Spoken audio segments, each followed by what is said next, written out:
ಜಮ್ಮು ಕಾಶ್ಮೀರದ ಕಿಶ್ತವಾರ್ನಲ್ಲಿ ಮೇಘಸ್ಫೋಟ ಆಗಿ 75 ಜನ ಸಾವನ್ನಪ್ಪಿ 167ಕ್ಕೂ ಹೆಚ್ಚು ಜನರು ನಾಪತ್ತೆಯಾಗಿದ್ದು ಬದುಕುಳಿದ 37 ಜನರ ಸ್ಥಿತಿ ಗಂಭೀರವಾಗಿದೆ. 16 ಮನೆಗಳು ಸಂಪೂರ್ಣ ನಾಶವಾಗಿದೆ. ರಕ್ಷಣಾ ಕಾರ್ಯಾಚರಣೆ 3ನೇ ದಿನವೂ ಮುಂದುವರೆದಿದ್ದು ಭಾರತೀಯ ಸೇನೆಯು ಕಾರ್ಯಾಚರಣೆಯಲ್ಲಿ ಭಾಗಿಯಾಗಿದೆ. ಶ್ರೀಕೃಷ್ಣ ಜನ್ಮಾಷ್ಟಮಿ ಪ್ರಯುಕ್ತ ಭಕ್ತರು ಭಗವಾನ್ ಶ್ರೀಕೃಷ್ಣರ ದರ್ಶನ ಪಡೆಯೋಕೆ ಸಾಲುಗಟ್ಟಿ ನಿಂತ ಪ್ರಸಂಗ ಮಥುರಾದಲ್ಲಿ ಕಂಡುಬಂತು.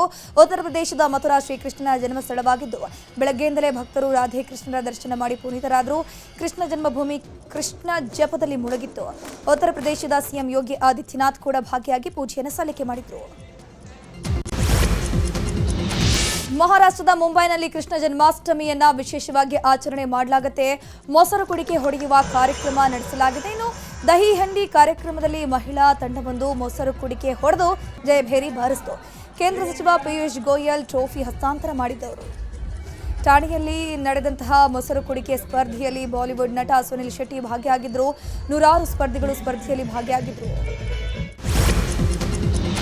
ಗುಜರಾತ್ನ ಅಹಮದಾಬಾದ್ನಲ್ಲಿ ಭಾರೀ ಮಳೆಯಾಗ್ತಿದ್ದು ರಸ್ತೆಗಳೆಲ್ಲವೂ ಕೂಡ ಜಲಾವೃತವಾಗಿದೆ. ನಾರಾಯಣಪುರ ಬಳಿಯ ಎಇಸಿ ಬ್ರಿಡ್ಜ್ ಬಳಿ ನೀರು ಸಂಗ್ರಹವಾಗಿ ವಾಹನಗಳು ಸಂಚಾರ ಮಾಡೋಕೆ ಸಂಕಷ್ಟ ಎದುರಾಯಿತು. ಮಳೆ ನಿಂತ ಬಳಿಕವೂ ಸಾಕಷ್ಟು ಸಮಯ ನೀರು ಹಾಗೆ ನಿಂತಿದ್ದರಿಂದ ಜನರು ಅನಿವಾರ್ಯವಾಗಿ ಅಲ್ಲಿ ಪರದಾಟವನ್ನು ನಡೆಸಿದ್ರು. ದೆಹಲಿಯಲ್ಲೂ ಭಾರೀ ಮಳೆ ಆಗ್ತಿದ್ದು ಜನರು ಪರದಾಡುವಂತಾಗಿದೆ. ಸ್ವಾತಂತ್ರ್ಯೋತ್ಸವದ ಬಳಿಕ ವೀಕೆಂಡ್ ಕಳೆಯೋಕೆ ಬಂದಿದ್ದ ಜನರಿಗೆ ವರುಣದೇವ ಅಡ್ಡಿಪಡಿಸಿದ್ದಾನೆ. ಕೆಂಪುಕೋಟೆ ಸೇರಿದಂತೆ ಹಲವು ಪ್ರದೇಶಗಳಲ್ಲಿ ಮಳೆಯಾಗಿದ್ದು ಜನರು ಬಸ್ ನಿಲ್ದಾಣಗಳಲ್ಲಿ ನಿಂತು ರಕ್ಷಣೆ ಪಡ್ಕೊಂಡ್ರು. ದಿವಂಗತ ಮಾಜಿ ಪ್ರಧಾನಿ ಅಟಲ್ ಬಿಹಾರಿ ವಾಜಪೇಯಿ ಅವರ ಡೆತ್ ಆನಿವರ್ಸರಿ ಗಣ್ಯರು ಭಾಗಿಯಾದರು. ಒಂದು ಆನಿವರ್ಸರಿಯಲ್ಲಿ ಸದೈವ್ ಅಟಲ್ನಲ್ಲಿ ನಡೆದ ಕಾರ್ಯಕ್ರಮದಲ್ಲಿ ರಾಷ್ಟ್ರಪತಿ ದ್ರೌಪದಿ ಮುರ್ಮು, ಪ್ರಧಾನಿ ನರೇಂದ್ರ ಮೋದಿ ಸೇರಿದಂತೆ ಹಿರಿಯ ನಾಯಕರು ಹಾಜರಾಗಿ ಪ್ರಾರ್ಥನೆಯನ್ನು ಸಲ್ಲಿಕೆ ಮಾಡಿದರು.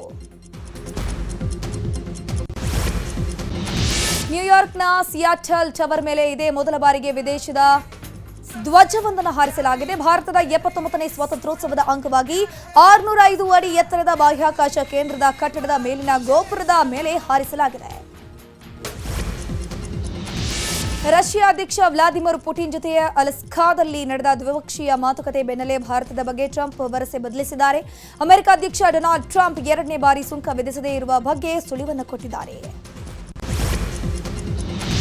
ರಷ್ಯಾ ಅಧ್ಯಕ್ಷ ವ್ಲಾದಿಮಿರ್ ಪುಟಿನ್ ಜೊತೆಗಿನ ಶೃಂಗಸಭೆಯ ಬಳಿಕ ಅಮೆರಿಕ ಅಧ್ಯಕ್ಷ ಡೊನಾಲ್ಡ್ ಟ್ರಂಪ್ ಮತ್ತೊಮ್ಮೆ ತನ್ನ ಹಳೇ ಚಾಳಿಯನ್ನು ಮುಂದುವರೆಸಿದ್ದಾರೆ. ಭಾರತ ಮತ್ತು ಪಾಕಿಸ್ತಾನ ನಡುವಿನ ಯುದ್ಧ ನಿಲ್ಲಿಸಿದ್ದು ನಾನೇ ಅಂತ ಪುನರ್ ಉಚ್ಚರಿಸಿದ್ದಾರೆ.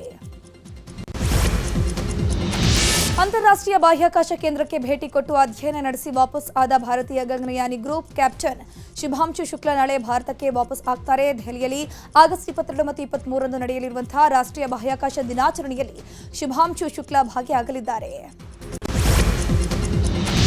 ಪಾಕಿಸ್ತಾನ ಕ್ರಿಕೆಟ್ ತಂಡದ ಕಳಪೆ ಪ್ರದರ್ಶನ ಮುಂದುವರಿತಾ ಇದೆ. ಹೀಗಾಗಿ ಬಾಬರ್ ಅಜಂ ಮತ್ತು ಮೊಹಮ್ಮದ್ ರಿಜ್ವಾನ್ ಸೇರಿದಂತೆ ಆಟಗಾರರ ವೇತನ ಕಡಿತದ ಭೀತಿ ಎದುರಾಗಿದೆ. ಈ ವರ್ಷ 3 ಟೆಸ್ಟ್ ಪಂದ್ಯ ಆಡಿದ್ದು 1 ಗೆದ್ದಿದೆ. ಏಕದಿನ ಕ್ರಿಕೆಟ್ನಲ್ಲಿ 11 ಪಂದ್ಯಗಳಲ್ಲಿ 2 ಮಾತ್ರ ಗೆದ್ದಿದೆ.